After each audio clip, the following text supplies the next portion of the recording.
All right, it's about time to start, I think. We'll go ahead and get started. Using Postgres XL, one agency's failures and successes. Implementing a new database can be a challenge sometimes, especially when it's a new platform, such as XL, where you take your traditional single instance database and then you start breaking it up and you put it all over the place and then nothing works. And you have users and your boss and everyone's saying, hey, my stuff's not working. These queries that worked one time no longer work. It really doesn't have to hurt that much. And the reason I say that is because I know we've been there. We've done it. Today we're going to cover who I am, Javelin. It's not exactly what you would consider. It's a marketing agency. It's not what you would consider. Well, it brings to question why I would be here at a Postgres conference. We use it, and so I figured I would share some of our experiences. Why we adopted XL. We're going to talk about a little bit about our environment. Everyone's environment is going to be a little different. We built ours to address some certain needs that we had within the company. How we got here. There's some things that we found that we had to tweak with the config, HBA comp, some other things that we had to do in order to enable our users to actually use it without giving them super user access. Along the way, I'll go ahead and point out a couple virtual landmines that we came across. I'll hope that you guys won't have to. Javelin Marketing Group. We are a marketing and analytical firm. We collect all kinds of data about you, actually, and we've run that through a whole slew of models, and we use actually kind of a whole bunch of stuff, SAS being primarily our modeling software, and then we use a lot of other things. We do some crazy stuff, too. We don't do everything as a marketing firm, but everything that we do is based off of data. Half our employees are focused on economic and analytics. We're hiring, so if you're interested, we need help with what I do right at Javelin is I tie in all of their data sources, consolidate it, put it into databases, and then I work with the analytics people and we come up with ways to intelligently extract that data. Once one of the drivers why we went to XL is because we had issues with speed. We had tons of data, lots and lots of data, and it was all over the place, and we needed to be able to pull that data in quickly, run it through our aggregation, spit it back out, and sometimes spit it back out into SAS datasets so then they can do it all over again. All in all, we just needed something to go through our large data sets faster. And one of the problems that if you've done any profiling on Postgres, well, up to 9.6, your query, no matter the structure of your database, it's always just one thread. So you can have a massive database, and you're using it efficiently, but there's always just one thread. With XL, you'll see that they came up with a really good way to split that all out. One other thing is because of the speed in which we can now pull data in, process it, spit it back out, we're able to get our analysis back to the clients much faster, which means we can just charge them more for it too. So our goals when we looked at Postgres XL was to make sure that we can spread the load across multiple devices or multiple instances, maximize our selects, group bys, and order bys. With 9.5 and its sorting optimization, you now get even faster order by performance. We wanted to be able to use, with XL 9.5, we also can now use Brin indexing, which helps when you're inserting large amounts of data and then you're querying these large tables when a B tree is slow and kind of heavy. Okay, so our solution was to use Excel. We looked at a couple other things. We even looked at other platforms, but we wanted to stick with Postgres because we already had the technical expertise in-house. Our current environment is we have 10 machines with 8 cores, 16 gig of RAM, and 1 terabyte mirrored. So when you do the math, that's 10 terabyte of space, 160 gigs of RAM. With Excel, and we'll go into what is Excel in just a moment, but with Excel, you can actually use more of that memory a little bit more efficiently. We also have a test environment that mirrors this so that we can do things like roll out the patches for 9.5.4, which we ended up rolling back. Get back to that in a second. All right, who uses Postgres XL? You guys, anyone using it in-house? You guys aware of what it is? We got one. This is good. Okay, so here's what the Postgres XL website says. It's a horizontally scalable open source SQL database cluster, flexible enough to handle varying database workloads. That's a lot. What it does is it takes a traditional database, it breaks it up, and puts portions of your data across multiple servers, if you will, machines. And then on top of all of that, it has the GTM to make sure that you have concurrency across your environment, and then you have these coordinators. And all your queries actually go through the coordinators, then they go down and they hit the data nodes. The data nodes with Excel will actually do a little crosstalk. They'll communicate with each other. Hey, do you have this data? We need this. Link it back up. And then the results from the query subplan go up to the coordinator. Coordinator combines all the results and then spits it back to you. So instead of having just that single thread running your query, you now have, in our case, 10.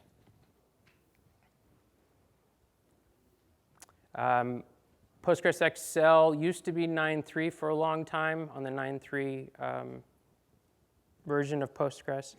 Now they recently went to, it's not so recent, but they released Postgres XL 9.5.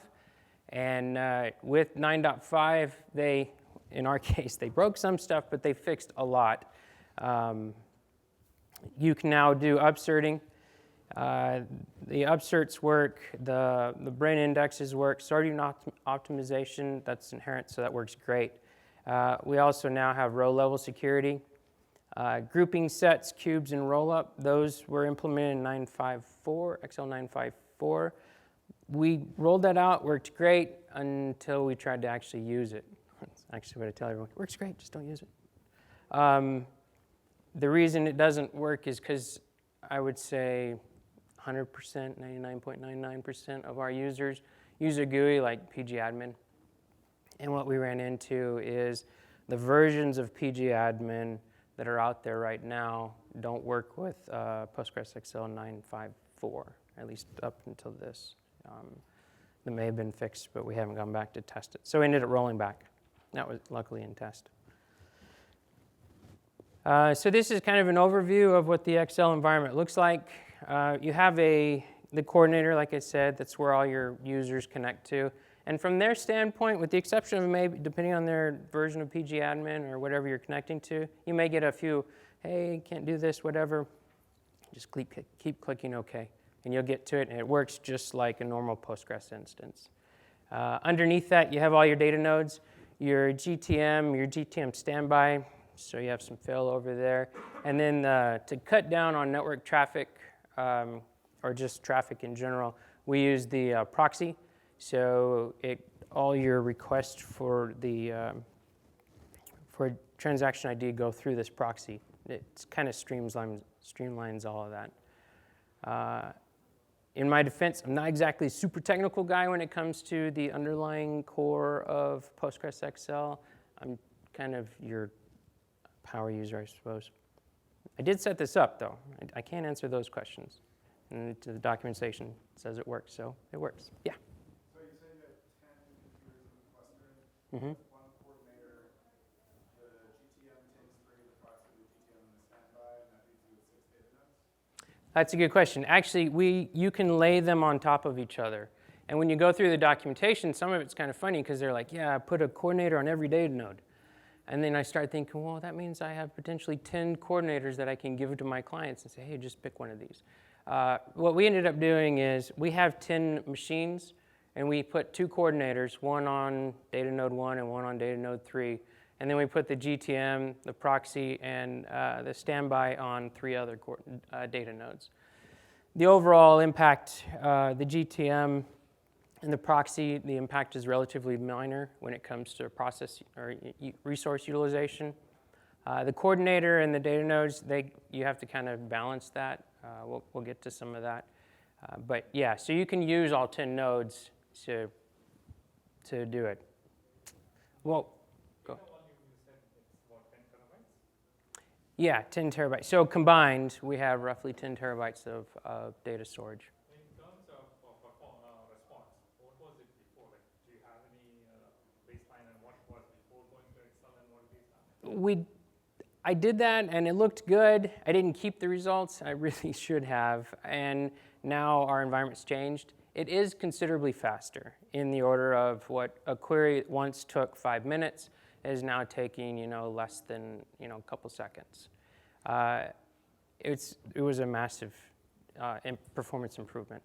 But it sounds great, but we ran across a lot of issues with the way we manage our data and the way Excel wants you to manage your data. There are some limitations. We'll get to that too. Something else we did is we set up 2 coordinators, like I said, and we gave all of our users, hey, this is the new database, you're going to connect to this one. And then we have another one that we use purely for all of our automation, so bulk loads. And so those coordinators can actually be configured differently based on the load that you're pushing. So one of them we're doing massive amounts of inserts, and the other one is doing a bunch of user selects. So you can configure the coordinator slightly differently based on requirements. Any more questions about kind of, yeah? If you keep the GTM on database servers, how if the node fails, like how it gets managed? The GTM? The GTM is actually an extremely simplistic engine, if you will. And as far as management goes, it runs or it doesn't. No, if the node goes down, in this setup, like you said, Oh. coordinator, you have 2 nodes on 2 database servers, and the GTM proxy is on 1 node, and GTM is on 1 node, and the standby on another node of the database nodes I'm talking about. Right. So if the database nodes goes down, then GTM proxy won't be there. How the performance, how it get the functionality get affected, right? Yeah, it breaks. Really fast, too. We have to choose the machines where the good place to keep these GTM stuff. Yeah, I mean, you could go as far as setting up a completely different set of machines to run the GTM and then do the failover. The idea is if the GTM fails, the GTM failover kicks in and it continues, and your processing can continue. Early on, when the XL environment was actually originally XC, we had all kinds of problems. And those components were breaking all the time. Or not breaking, but they would just stop working the way you were expecting them. Over time, that has gotten considerably better. But that's a good segue, because when any part of your environment has a blip, let's say your GTM has an issue, you're going to see this error. This error was, in the earlier versions of XC and XL, was super painful because it just said something's wrong and I don't know what to do, and forget what you're trying to do because it's not going to work. And you'd be like, okay, well, why? What's going on? How come? And the great thing is, or lack of the great thing is it wouldn't tell you. And so you'd have to go down and you'd have to look, okay, well, do I have a data node down? Is my GTM running? Did my failover not work the way it was supposed to? Is my proxy down? It was a nightmare to troubleshoot back then. And that was as recent as 9.3. Now we see this error a lot less with Postgres XL 9.5. So if you were really wanting to kind of explore Postgres XL, 9.5 is probably a good place to start. I wouldn't go back and do any others. Yeah, so this error gets super annoying. Luckily, though, there are some tools that are out there that help you, because when you have 10 nodes and you're trying to figure out, okay, which ones went down, you literally have to go in and log in and look at each one of those. There's actually some tools out there to help manage your Postgres XL environment. It's Postgres XCTL. There's a whole slew of these commands you can pass. It's command line. You can actually build or basically build out your entire environment using that command line tool. You have to set up some config. Yeah. You can set up replication. And I guess that's a good point, because underneath the cover, the data nodes themselves are just a Postgres database. There's nothing fancy or special about it. That's not true, but for the most part, anything that you can do in a Postgres instance, you can do in the XL at the data node layer. So I've seen people where they'll basically take their data nodes and then they'll replicate it across to each other, so that if one were to go down, you have like a failover or something similar. So, I mean, the next question obviously would be like your write efficiency would go down by a half, because you need to like do writes for a single write. Exactly, which is why we don't do it. But yeah, we don't do the replication piece because of the performance impact. But then in that case, your data is not safe, right? I mean, like, one data node goes down, like, that portion of your horizontal partition is finished, it's inaccessible at that point. That's correct. And when you configure your XL environment, you have to configure it for the workload that you're designing. We're not doing an OLTP. We're not doing online transactions. We're not trying to sell widgets here. What we're trying to do is do analytics. And so all the data that we put in there, we actually have, or we can get again. And so if a data node goes down, let's say, hopefully we don't lose the whole thing, but let's just say it goes offline. Everything stops. You can't do any more inserts, can't do any more queries. If your data is on that node. There are different ways where you can put data on different nodes, but we try and keep things nice and even.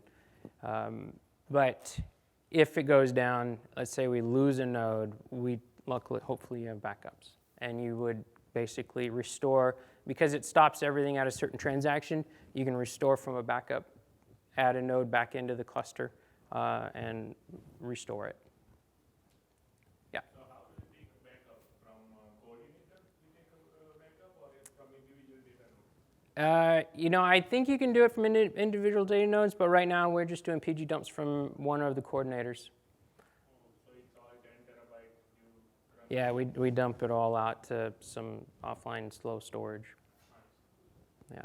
How it is reliable, like in case if one of the node is gone down and the application is not able to perform the queries, like how it is reliable compared to a single database, having single database just for the sake of performance queries? Yes. Like I mentioned earlier, we took a 5, and I don't remember the exact time, but I know that it was in the order of 5 minutes versus, a couple seconds in regards to the query speed improvement that we gained by going to Postgres XL. We didn't put all of our eggs in one basket. We just used this XL environment for all of our big data sets. And like with everything, when you design an environment, you have your trade-offs. And yes, one of the nice things, though, is it's really good about telling you when it's not working. And we have monitors that we've implemented to tell us, hey, we have problems. So, and in most cases, I have not, whatever word is, we have not lost a node other than to just restart it. And we use the PGXE CTL to bring the entire environment down, bring it all back up, and so far it comes back without any issues. So, and we've had power outages and everything comes back without any issues. Any other questions? So do you run your infrastructure in-house, or? For this environment, we run it in-house. Yeah. All right, so moving on to the configuration tweaks that we ended up making to the Postgres conf files. Like I said earlier, we had 2 coordinators and a whole slew of data nodes. The data nodes, we configured them all to be the same. The coordinators, we configure them differently. This, of course, I mean, this is almost a Ford Chevy conversation, because our configuration is going to be completely dependent, or your configuration is going to be completely dependent on your instances. But what I do suggest you do is on the coordinators, make sure you have enough connections to not only accommodate your clients, also all of the data nodes. So if you think you have 10 data nodes, those are 10 connections at minimum. And then your clients on top of that. Max transactions, max pool size, those are okay. The maintenance work mem, that one is, we have it set at 512, but when we're doing large data inserts, when we're doing large migrations, we actually increase that to make sure that we don't run out of memory. The work mem, we have it set relatively low for what we do with it, but because you can set that at the time of connection, we have instructed / taught our users, hey, if you're going to be doing lots of stuff that's going to be in memory, go ahead and increase that. Max locks per transaction, I believe that was the one. So XL says you can actually turn one of those off, but what we found is that's not actually the true. You can minimize it, but you still have to have enough to do that 2-part. And then I might be getting that one mixed up.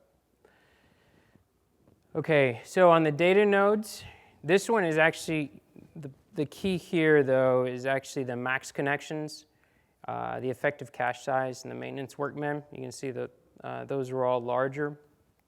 And that's just because of the amount of data that happened and the movement that happens down at the data nodes, because that's where your actual data is stored. There's 0 data stored on the coordinator. It's all passed down to the actual data nodes.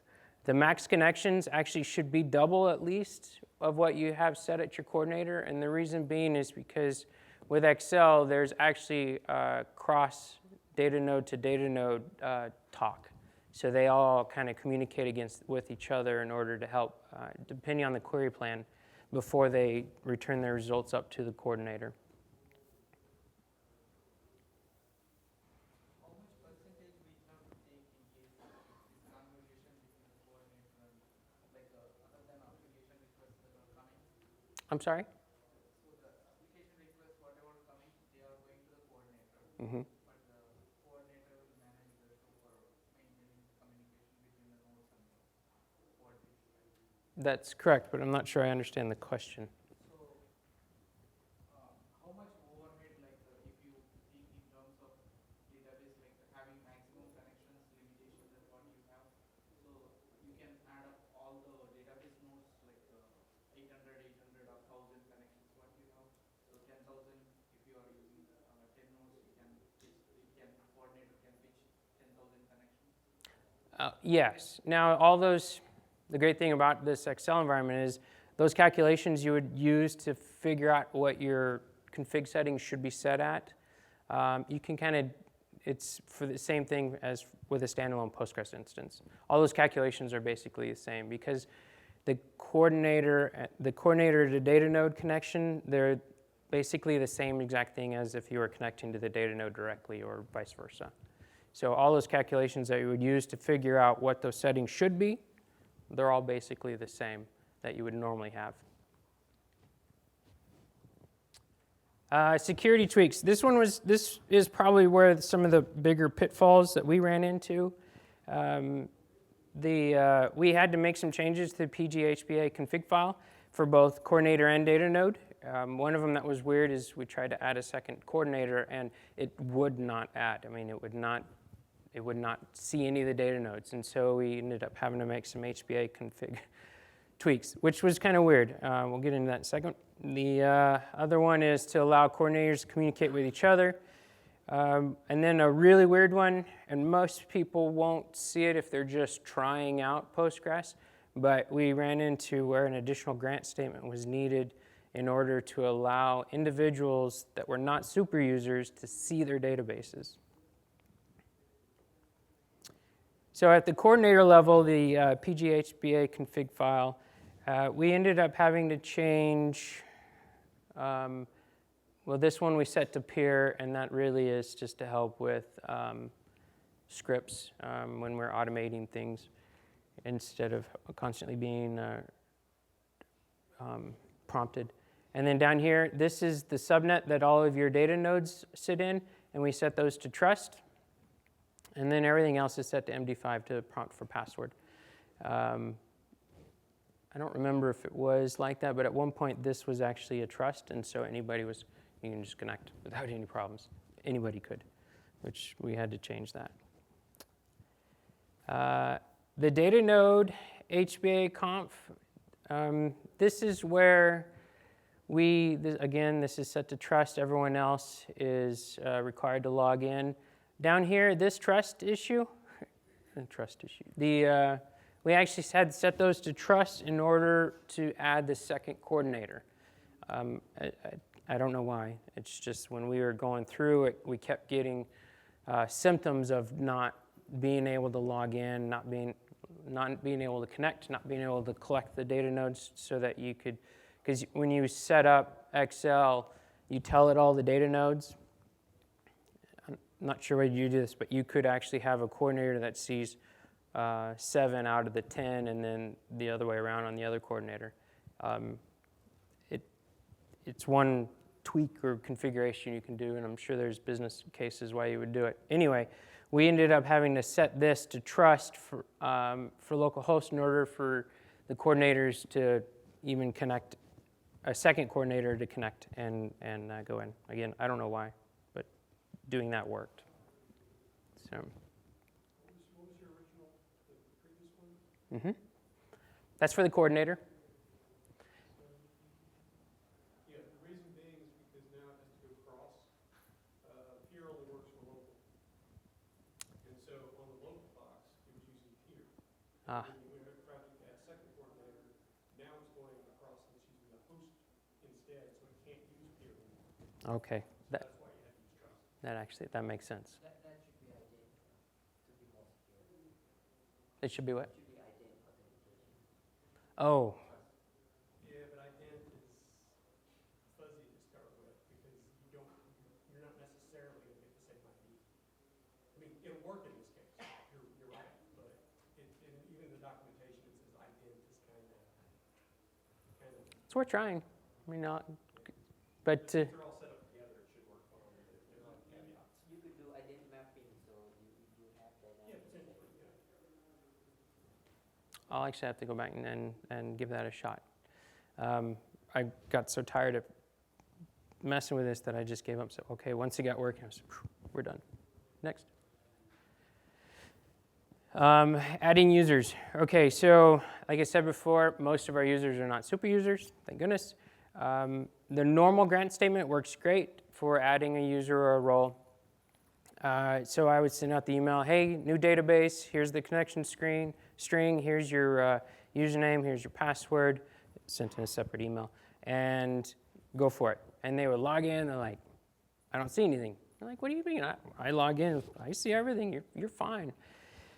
Turns out, and I don't know if they fixed this in 9.5, it's just now part of our script, but you needed to add this grant select on PGSec labels to that user in order for the individuals to see their databases that they had access to.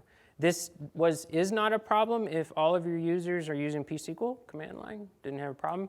Matter of fact, it wasn't even stopping them. You could write the query, run it in pgadmin, because you can connect to the database, but you can't see any of your schemas or any of your tables.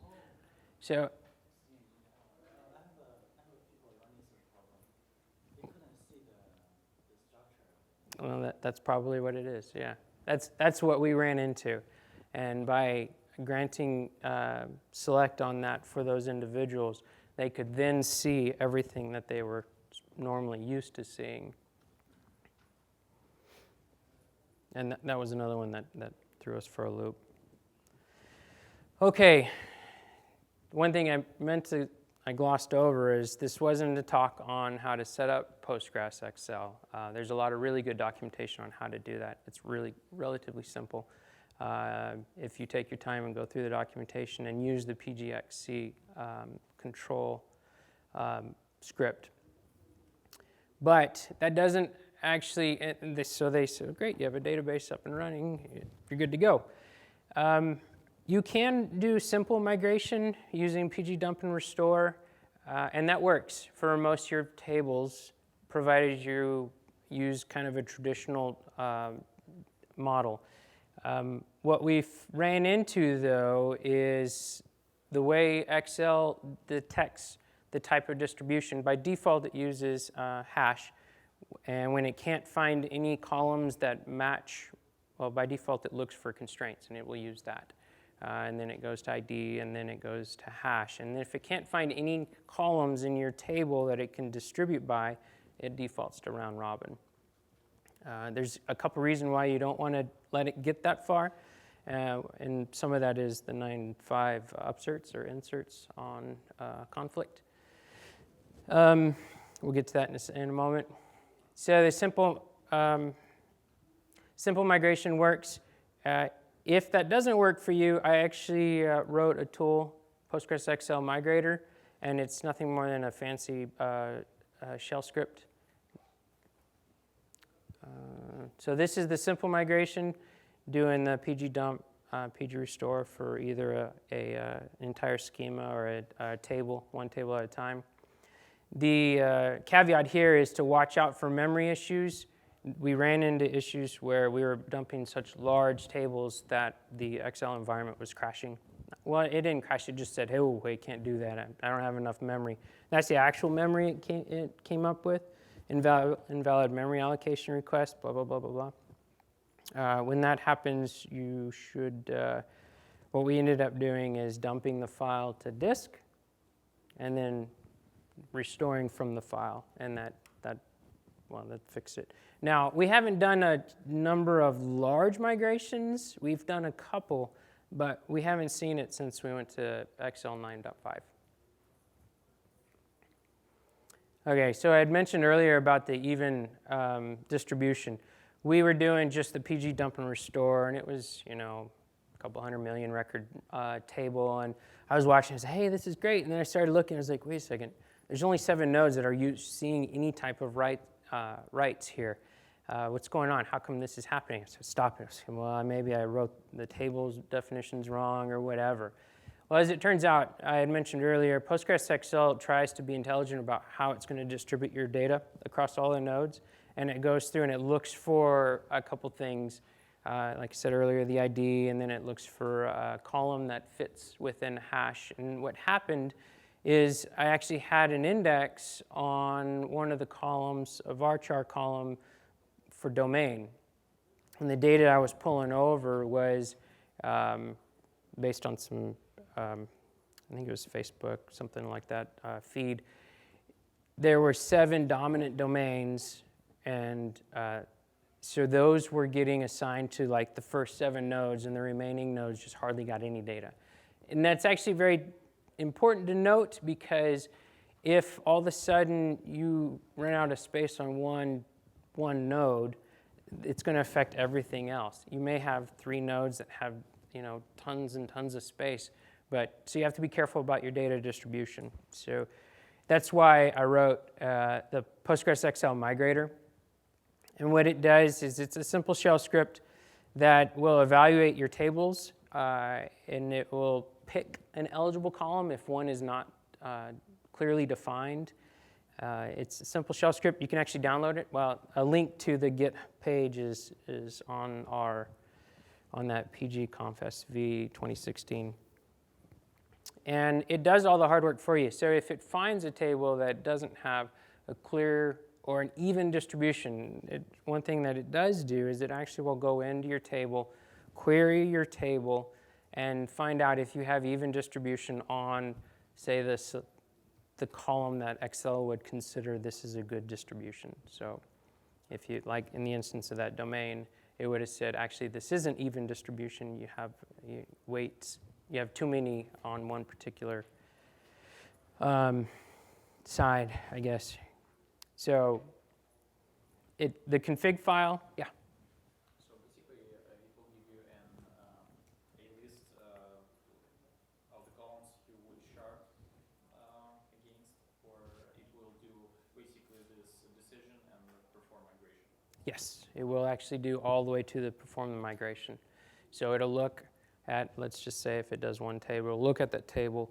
If you don't have any constraints on their indexes or anything like that, it'll figure out, okay, this is the best column that we should use for distribution because the uniqueness of the record or that column is good enough.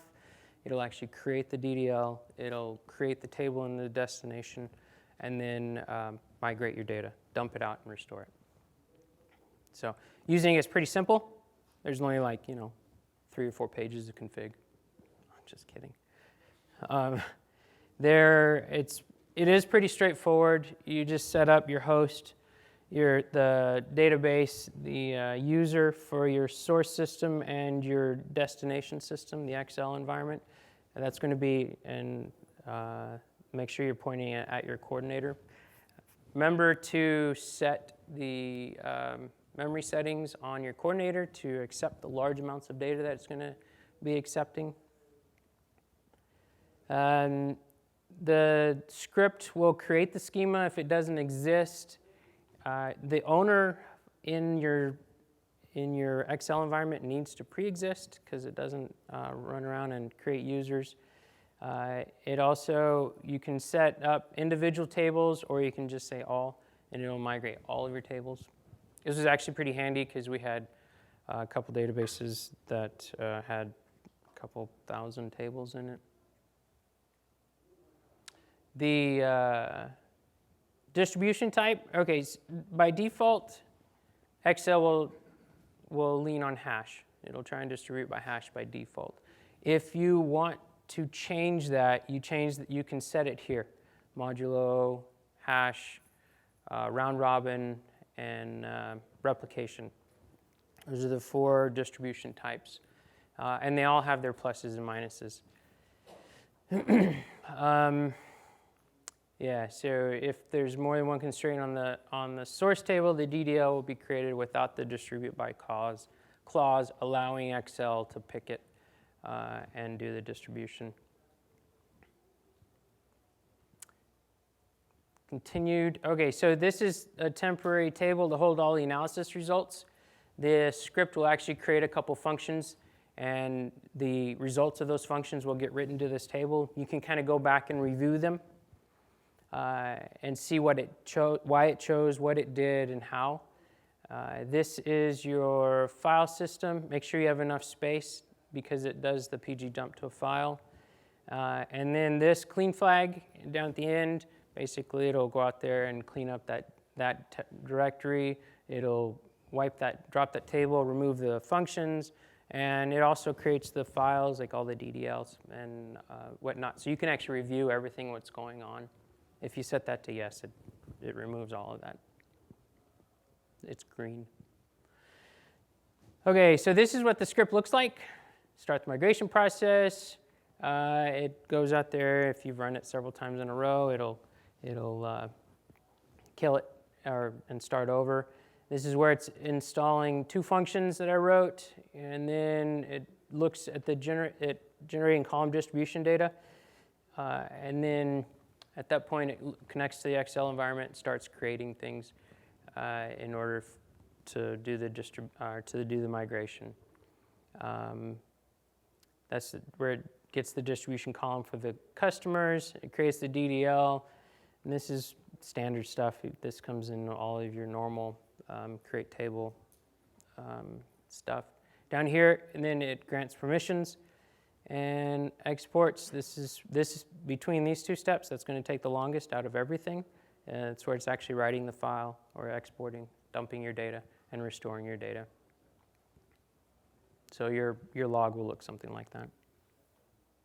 All right, we set up an environment, so security up, so now everything communicates nicely. We've migrated our data over, now we expect people to actually use it. We did it in kind of slow things when we got started. XC and XL were relatively new, somewhat buggy, and but we got some people to actually adopt it. They were very patient people, thankfully. And so then they started actually running their queries. There's a list of things that don't work, but it's a relatively short list, and it seems to constantly be getting shorter, thank goodness. It's pretty well documented on the XL website. I suppose I should have put a link there. One thing we did find out is batch inserts or inserts period are slower. That is one of the performance impacts that we noticed. That was the biggest performance impact that we noticed. That was a negative. Batch inserts were just slow, so we did copy for it. We converted everything to copy. Update tables, again, depends on your application, but we do a lot of here's 1 million records, and then here's 500,000 that need to be used to update that 100 million records or whatever. And we used to just do a select, an update, and then do the sub-select, or using a join. And that did not work, not the way we expected it. So we had to be a little fancy with that. Luckily, though, with 9.5, the insert on conflict works, depending on how you've set up your data. So that's good. Okay, bulk copy, bulk loads. It's the way to go. If you're going to be doing it data, if you're going to be using it and dumping large amounts of data, I would just skip doing batch inserts altogether and just go straight to copy. We use, you guys ever heard of, anyone heard of Pintile, PDI? Yeah, so we use that, and we switched all of our insert statements over to copy, so bulk load. And that was relatively straightforward and easy. Updates. Updates that were built like this just don't work, with the exception of this table right here, this staging table. If it is a replicated table, meaning there's a copy of it on every single data node, this update will work. If that table is distributed of any type, it won't work. You'll get this nice little cannot plan distributed update error.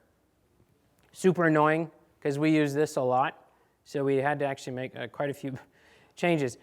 In XL 9.3, I don't know if it was intended, but we used to be able to use common table expressions in order to do that update. And it worked great. As a matter of fact, and performance seemed the same. In 9.5, I don't know if they fixed it or they broke it, but that doesn't work anymore. I'm sorry? CTEs work, but conducting an update like this doesn't anymore. So, and I don't know what changed. Again, one could argue that they fixed it because now on conflict works. So, so what we did is now we do inserts with on conflict do update. The gotcha though, well, we'll get to it in a second. So these statements, are you guys familiar with the insert on conflict? It's, I'm sorry? This is like much in Oracle.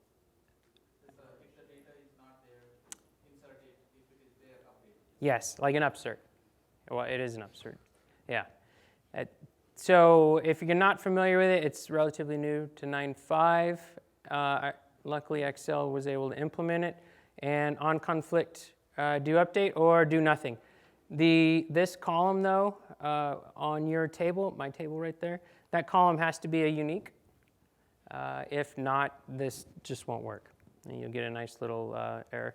This is cool, the excluded, so that way it says, oh, user ID, this excluded, if that means if there's a conflict, it'll take that used first name and update it.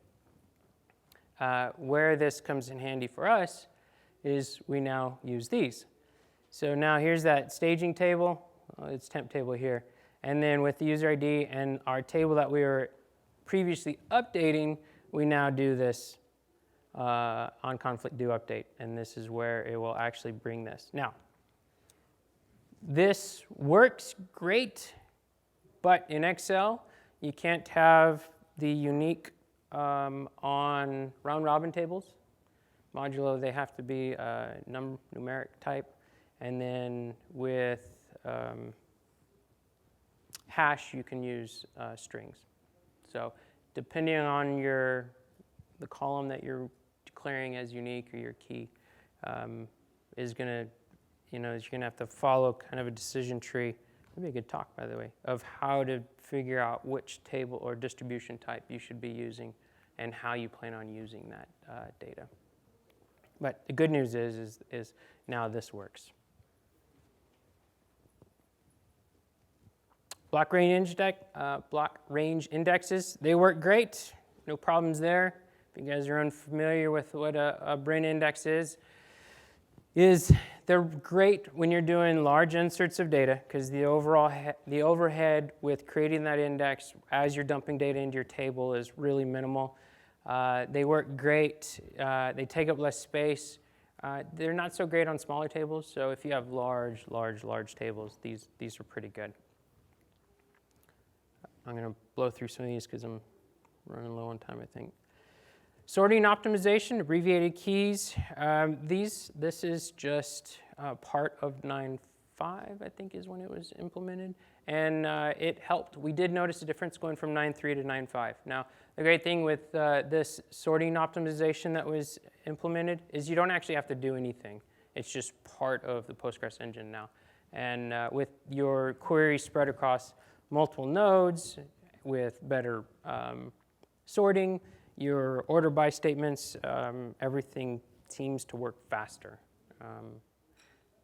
It actually right here would have been a nice place for a little chart, but I didn't put one in. Okay, any questions there? Another tool that we built, one of the frustrating things that I had, because like I said, I'm not really super duper technical when it comes to the command line and PSQL, and then when you multiply that by 10 plus 2 for the coordinators, that becomes a lot to try and look at and consume at one time. I did have the multiple Nmon screens up there, but that's kind of a pain to set up every time you want to look at everything. And so I came up with the Postgres XL Dashboard. It's just a really simple PHP site that you put together, that you can host on one of your Datanodes if you want to install Apaches on there as well. There's no database, so if your database goes down, the website would be kind of useless. So I built it so that all the calls are done real time. And it is pretty simple to set up. You just define inside, there's a config file, and you set up your environment. The one caveat is this is not secure. Got like nice little password there. And then in order for most of this to work, you actually have to log in as super user. So it's not something I'd be like, hey, check this out. This was primarily for me so that I can keep an eye on my environment. You set up, something else worth noting is you tell it what kind of node each one of these is, what database version, and then how to connect to it. So normal PHP connection string underneath the covers. This is your GTM. You just tell it what what port to look at. And the reason all that becomes important is because during your setup, you can actually tell it to use different ports. We use, I don't know if it is shown here, but for our coordinators, we use the standard 54321, and then for our data nodes, I cut it off, but we use 54321 or 15432. I don't remember, we tried both. That way the users don't actually have to change anything on their end. So this is what it looks like. We've all seen tons and tons of dashboards, but this is actually defined for XL. So you have your coordinators up here, you have your proxies, your GTM, and your data nodes down here. And the color is all based off of how how's your environment doing? It takes into consideration locks, hung transactions. It takes into account your sessions or your connections, and if you're getting too close to your limit, these nice little things will turn red. You can look at your coordinator and see all of the queries or connections that are going on. It'll also show you the remote subplans, not the actual plans themselves, but it'll actually say I'm connected to this data node and the remote subplan's running. That becomes helpful when you're troubleshooting because sometimes one node will be stuck doing something and it's probably hung up on a lock or something similar to that. So when you get a complaint, hey, I'm running this query and it's taking a lot longer than it should, a lot of times I'll go in here and look and see where it's getting hung up at. 9 times out of 10, it's one particular node that is hung because of one thing or another. It doesn't happen all the time, but it does happen. Okay, if you drill down onto that, any one of those, that environment, this is the coordinator level, and this basically just gives me the overall health. Database distribution, top 10 heavy tables, and down here is your pool. So this is all your, there's a couple catalogs in Excel that you can query and kind of gives you an overview of what the PG pool looks, I don't think it's PG pool, but I forget the catalog, but it gives you an idea of what your XL environment looks like from that coordinator's perspective. Down here at the bottom, this is actually pretty useful. It will, on a line-by-line level, it'll actually break out all of the settings that are in those data nodes, and you can kind of compare across the board, okay, is work mem set all the same? So when you're in there tinkering and tweaking stuff, sometimes it's easy to forget, oh man, did I set maintenance work mem down back after that migration? In comparison to the other one, you can do that there pretty easily without having to go to every node and look at it. The last bit is the Database Explorer. If you were to click on this, it takes you to this donut chart, and it's all interactive. So as you can kind of figure out where all your space is being consumed. It drills all the way down to the table and index level, so it'll show your table versus your index. It's kind of helpful to figure out where your primary space consumers are. So that said, we spend a lot of time making Excel work or getting Excel to work. It depends on how you look at it. And I hope that you're able to learn something from our problems and not be so frustrated. You can get the Excel migrator and dashboard off of that website, javelinagency.com, pgconf SV 2016. Are there any questions? Yeah. With Postgres XL, can we use procedures and triggers on individual nodes? So basically, if I want to enforce some kind of rule, I need to create those functions across each node, right? No, actually, when you do it at the coordinator level, it pushes all that down. Yeah, so like when you create a user, you just create it at the coordinator level, and then it will replicate. Actually, yeah. But the coordinator pushes all that down to the nodes. Yeah. So how did you decide to use Postgres XL over the competing solutions? What was your evaluation process? Two things. One, it was cool, right? I was like, hey, this is cool. And then I was like, wow, it actually is faster too. It works.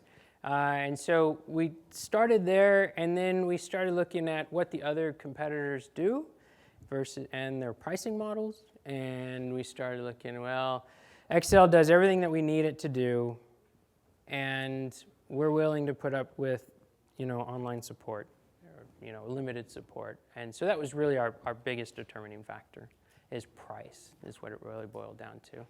I mean, and everyone knows hardware is relatively cheap if you even buy hardware, and it's just processing compute time, really, in space. So it was cheaper to go that route. Hold on. Go ahead. Is there any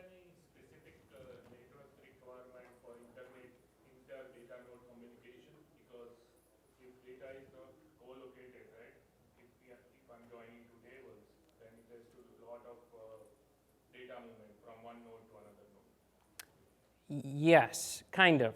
And it depends on, on the type of distribution you have, and it depends on the query.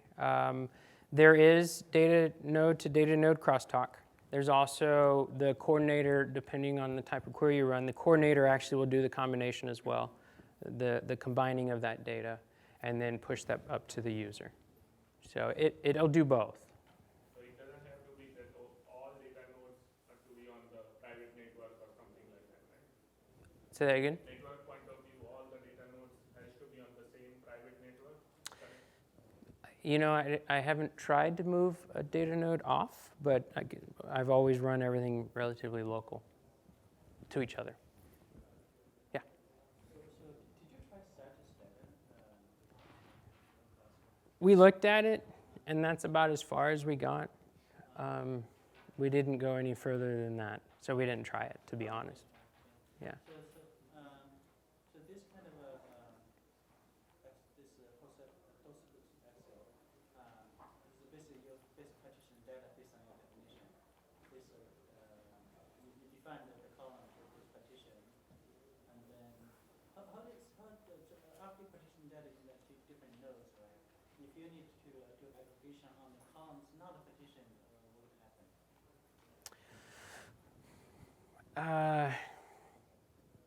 You know, let's talk about that afterwards. But you define how you want to partition your data, or you let Excel do it. But I don't believe that you can do column partitioning as opposed to just partitioning the whole. And partition is probably the wrong word. Distribution for the whole table. So you distribute, let's say you have a table with, let's say, a billion rows, and you distribute them to 10 data nodes. Mm-hmm. Based on, let's say, when I distribute that based on the user ID system, but later I need to do aggregation on the column which, let's say, it has a column called type, and type actually the same type on different data nodes. Mm-hmm. If I need to do group by on this type, what can happen? So it will, eventually all of those, the results from all 10 data nodes will make their way up to the coordinator.